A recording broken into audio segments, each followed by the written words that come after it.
Welcome back to my channel, doing a review of the latest episode of Doctor Who Space Babies, right? So, I'll just go through the main story a little bit first, and then I'll tell you what I thought of it. It begins out as it's like the first adventure for Ruby Sunday, right? With the Doctor, new Doctor, and he asks her where she wants to go, and she wants to go back to the Jurassic time, dinosaurs time. So they go out, and they see all this prehistoric times, and it's dinosaurs, everything. And she steps on a butterfly, and she turns into a butterfly. But the way she looked, I thought she was a lizard person. You got these lizard people in Doctor Who. I think they're called Silurians. But she had little antennas, so she wasn't. So she like some kind of butterfly thing. So the butterfly effect is when you step on a butterfly, you turn into a butterfly. So I thought that was kind of funny. If she stepped on a dandelion, would she turn into a flower person? I thought it was funny. It was fine. Then he fixes it. She crushes the butterfly, right? And she turns into this very different human being, different personality as well. And she got a different name, and she's talking to him very angrily. She threatens to kill him because he says she got something wrong. He picks up the butterfly, and I think he gives some of his life energy into the butterfly to bring it back to life. And once he does that, everything gets changed, and she's back to a normal Ruby Sunday. I thought that scene was good. It was like they had a really good scene, and it was just for that one little thing. I thought it was, they spent all that time just for that one little scene. I thought it was really good. Yeah, and then he decides, well, best not stick in the past. Let's go to the future. So he asks her for random numbers, and she picks some kind of five numbers, right? I thought she was picking prime numbers or something, right? I thought the numbers might have some kind of significance to her story or something, but it was just random numbers. I wrote them down, but so they travel into outer space. I think they coordinates and time, right? So time and space coordinates or something. So they travel into space. They crash land into it's like a space station, yeah? And it's just a stationary space station. They called it, some people were calling it, you said it was a baby farm, right? So some citizen or people, they want to make babies for their own people because they're running out of babies. So they have this station to make babies, right? But some of the characters also called it a baby station. So it's just cloning. I think it was just cloning babies, right? The crew, he finds out the crew have abandoned the baby farm. And the babies are running the place, right? These babies are not normal babies. They're very smart, but they also talk a little like babyish. They're smart, but they're baby kind of naive as well. Apparently they were alone for 6 years on this place, and they became the crew. One of them's a captain. Another person's charged of keeping the oxygen clean and everything. And they go around in these little carriages, right? Little baby walkers, and they're remote controlled like radio, and they just move around, and they can talk and speak like anybody. You could see them mouths moving, everything. I don't know why they were smart. The only thing in this show that said they were smart because the computer one of the computers that manages the place, I think, was malfunctioning, and I think that's why they became smart. I don't think they're meant to be smart by themselves. I don't know if that was the reason, the malfunction was the reason why they were smart, or maybe I don't know. Tell me in the comments what you think why they were smart. So, because I might have missed it. So he's on the station. They find out they're trying to hug these babies because the babies have never been hugged. It was a kind of cute moment. They found out there's a woman, a nanny, who's hiding in one of the rooms. She doesn't want to come out because she doesn't want the babies to die. She doesn't want to see the babies die, and she doesn't want to die herself. She doesn't want the babies to see her die. Apparently the station only has limited amounts of supplies for oxygen and food, and they're going to run out soon, and everybody's going to die. So the doctor's there to save the day. At the same time, there's like a monster in the lower basement levels of the station. The monster is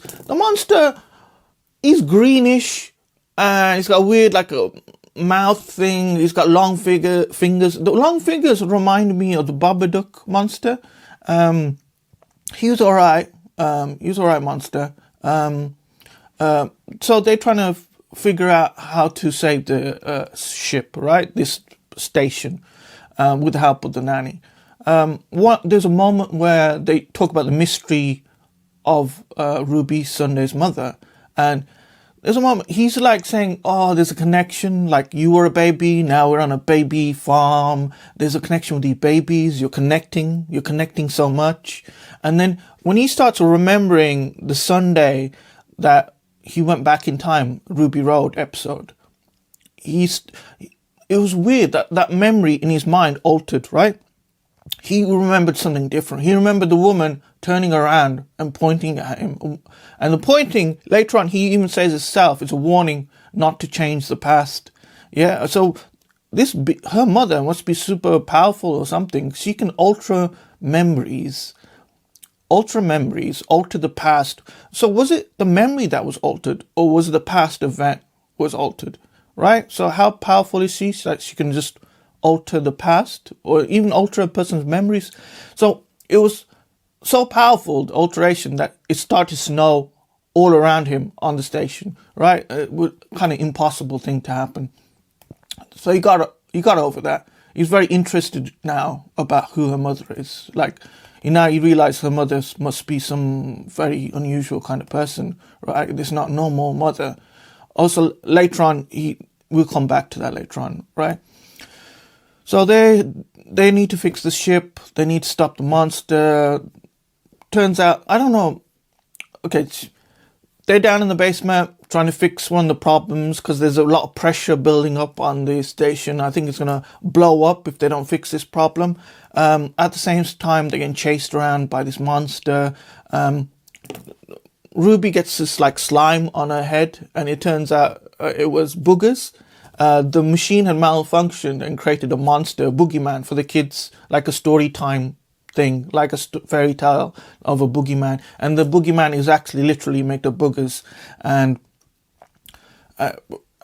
she gets all disgusted because she got like boogery slime all over her. It was funny. It was a funny moment. So eventually for some reason, they're very scared of the monster. It turns out the monster, even the doctor was very scared of this monster. The monster was giving off some kind of high frequency thing that only the doctor could pick up, and that's why he was scared of it. But when eventually they don't like this monster, but then they change their mind. Like they find out the monster was, I thought the monster was trying to threaten them or harm them, but later on they try to save the monster to stop him from dying. And it turns out the monster was, I don't know, maybe he misunderstood and he wasn't trying to kill them or something, but they try, because like the nanny tries to blow him out of an airlock, and the doctor saves the booger monster by opening the airlock, and no oxygen. He presses a button to close the airlock and saves this thing. The thing's nearly half dead because half his body's been blown out into space, but he saves it. Well, I didn't understand. I thought he was a bad guy. He just turned out to be a good guy. So he saves the day. Later in the episode, we see that he's doing a scan.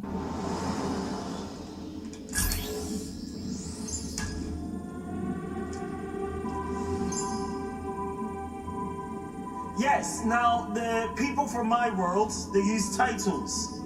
Like the bishop, the pedant, the sagishi. Right?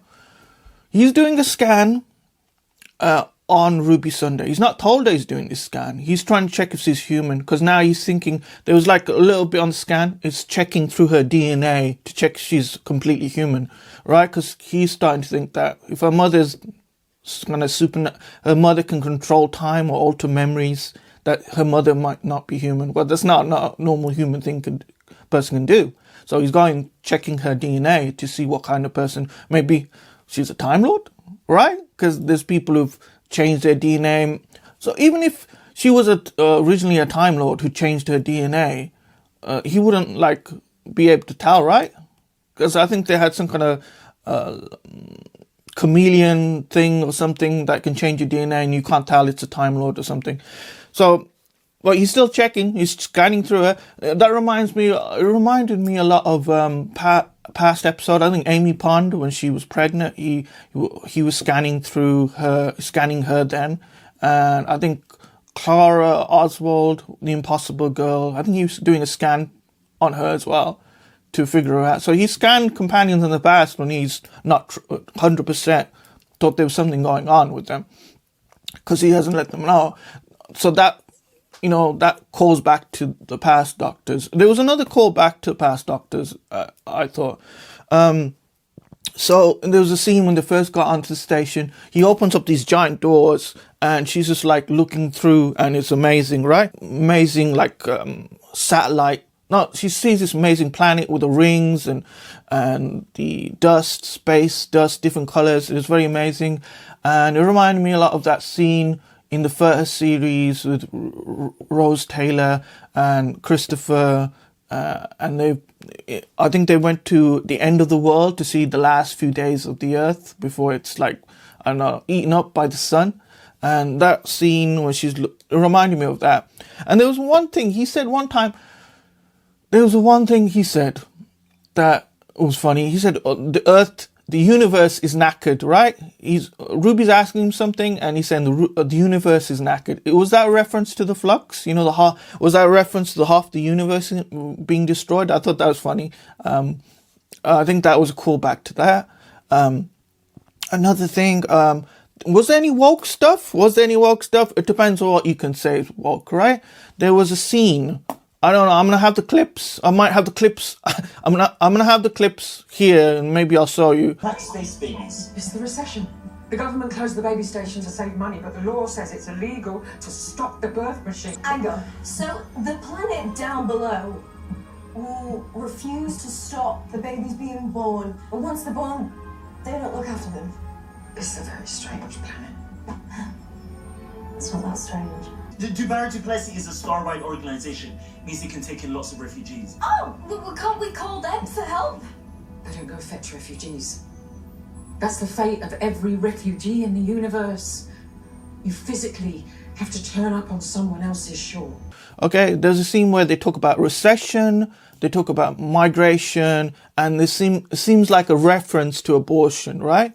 And it seems to be all within 5 minutes, 3 minutes of them all talking. So the recession thing, I think that recession was to do with Conservative Party in the UK and the NHS or something, because they're talking about the reason why the station was closed was because of a recession, and that's why all the babies were abandoned. I think that was some kind of political reference to the NHS. That's the National Health Service here. It's a free service. Then the second thing, the immigration thing. She used the word the shore, right? When she's talking about immigration, migrants, right? Migrants coming from somewhere else. It was the whole thing. I'll show the clip. It was very obvious, right? Migrants have to come. It's like the tale of all migrants. They have to come from their country to our country to save themselves. Something. So she's used a reference called the shore. She said the word shore. And in the UK, we have a lot of boats coming with migrants. They come here. They come for work, and they keep coming. I think that was a reference to that. And there was a reference to it was a reference to abortion I think it's pro-abortion. They were trying to be a pro-abortion, and they're talking about they're talking about how people wanted the babies, but they don't want to look after the babies, right? So I think that was a reference to abortion. I think in the US there's some kind of abortion law that was overturned. So I think that's a connection to that. So there was some, I don't know if you can call this a woke, but there was some social issues referred into that episode, right? So my ideas of this episode, right? So I'm going to wrap this up. Doctor saves the day, right? Apparently uses methane that's built up by the dirty nappies to blow the station towards this planet that takes immigrants, and helps them. So all the babies are happy, everyone's happy days. Only thing is he's very suspect of who Ruby is and her mother, and he's doing a scan. So also he forbid her to go back in time, right? He said, you cannot go back in time to see your mother. Your mother is very giving us a warning that you cannot go back and change things, right? And the whole butterfly, and that comes back to the beginning of the episode with the butterfly effect, where they went back and changed an event with the butterfly, and that altered Ruby completely, and that calls back to that. So, yeah, so she cannot go back to see who her mother is. He's forbidden it. So, okay, the episode ends, and this is what I thought of the episode. It didn't appeal to me. So, the episode wasn't for me. Right, I could see people liking this episode, right? I could see the whole cute babies. I think it was made for a very young audience, a very young Doctor Who fan base, right? Very young fans coming in, maybe young fans watching, like very young, like baby, like, I don't know, 12 or something. I just thought it was not written, it wasn't enough sci-fi, it wasn't enough for me to enjoy it, right? I don't think it was made for me. It wasn't a bad episode. I just don't think it was for my age group, right? I think it was written for babies. I could see people liking it. I just didn't do anything for me. After this, right? You're gonna get the Devil's Chord, right? It was back to back, right? It was back to back. So after the Devil's Chord is amazing. I'll do another review. That was amazing. So I think they shouldn't have had this episode. I would have cut it, right? Thinking about it, they shouldn't have an episode which is just for children, right? I feel like you can write a good script that appeals to everybody, different age groups, right? From the young to the old, everything appeals to them, right? It speaks to something will speak to them. But this was just for little babies, space babies. So I wouldn't have had this story, right? I can see people liking it, but I wouldn't have had this story. The Devil's Chord was a lot better. A lot better. I would have cut this episode because it was a waste of time. There was a few scenes in there I liked, but I would have just had Devil's Chord as the first episode, because Devil's Chord is so strong. When you're starting the series off, you want to hit it strong, right? So you start with the Devil's Chord. Also, I think there's only 8 episodes, right, in the series. I don't know if that concludes the Christmas episode this year, but I think there's 8. I could be wrong. And they've used 2 up, so there's only 6 left. So if there's only 6 left, we're not going to have a long Doctor Who run, right? It's like over before it even starts, right? So I think there used to be a lot more episodes. Now we're not getting those episodes. I think they're saying they've increased the production costs, but they've also cut down on the number of episodes. So I don't know. It seems like enjoy it while you got it, right? Enjoy it. What did I think the Doctor's performance? It was fine, it was good. I mean, we're still early days, right? I'm still warming up to the Doctor. I don't see anything wrong with his performance. Yeah, I liked it. We're still building up the bond, right? The viewers are building up their bond with the Doctor, and that takes a little bit of time sometimes, right? That can take a whole series to build up a connection with the Doctor. So, early days, that's it really. Let me look my notes. If I've got anything. Oh yeah, he made a reference, right, to Star Trek. Like, Ruby Sunday starts asking about Star Trek, right? And then he says, the Doctor says, yeah, maybe we should go visit them someday. So I think I don't know. I kind of vaguely remember that Star Trek, Doctor Who met the people from Star Trek. He met Captain T. You met the first William Shatner Doctor. That in a comic, I might have remembered that from a YouTube video. I might be wrong, but I think Star Trek actually exists. I think it might be in another universe the Doctor went to or something and met the crew there. So maybe we'll have Star Trek, and they say, license agreements probably won't happen, but maybe one day we'll have Doctor Who and Star Trek in an episode or something. I don't know if it'll happen, but it seems like the Doctor knows about the Star Trek people. He knows about them, not like a TV show. He knows that they exist and you can visit them. Okay, so there was this moment when, in the end, right? He's in the ship and they've gone back to visit Ruby's mother, her adopted mother. and he mentions these different titles that Time Lords have, like the priest, the bishop, not the priest, but he mentions the bishop, and he mentions a few other titles, and then he mentions this one character called the Sangshi, and that's a title for a Time Lord. So I don't know if we're going to meet that. I don't know if that's in the Doctor Lore canon, or that's a character. Maybe we'll meet that character later on or something. I feel like him naming all these Doctor Who titles, not like he's explaining that his title is Doctor, but other people have different titles, names, different Time Lords have different titles. So I feel like Russell T Davies might just introduce a lot more Time Lords in the next, who knows, right? New Time Lords that might be coming in, right, with different titles. I feel like this is the beginning of, well, let's bring back the Time Lords, right? Bring all kinds of interesting Time Lords back. Okay, so let me know your thoughts about the series, right? You got my clips. I got Doctor Who clips on my second channel, Surjit Singh Clips channel. It should be linked in the description. Yeah, so let me know what you thought of the episode. We'll be reviewing The Devil's Chord soon, so that'll be up on the channel. I was thinking of doing more. I was thinking about reviewing the trailers for the shows, right? For the Doctor Who, because I don't know, sometimes there's not a lot of Doctor Who content, so I think I'll do the trailers. I'll let you know they'll have spoilers in it, and you probably shouldn't watch those trailers, but I'm gonna watch them. I'll have another the recent Doctor Who trailer that came out. I'll do a video on that. So like this video, share this video, use the links in the description to support my channel. Let me know down below. Discuss the show, and we'll discuss each other with me as well. I read all your comments. Yeah, like you, love you. Take care. Bye.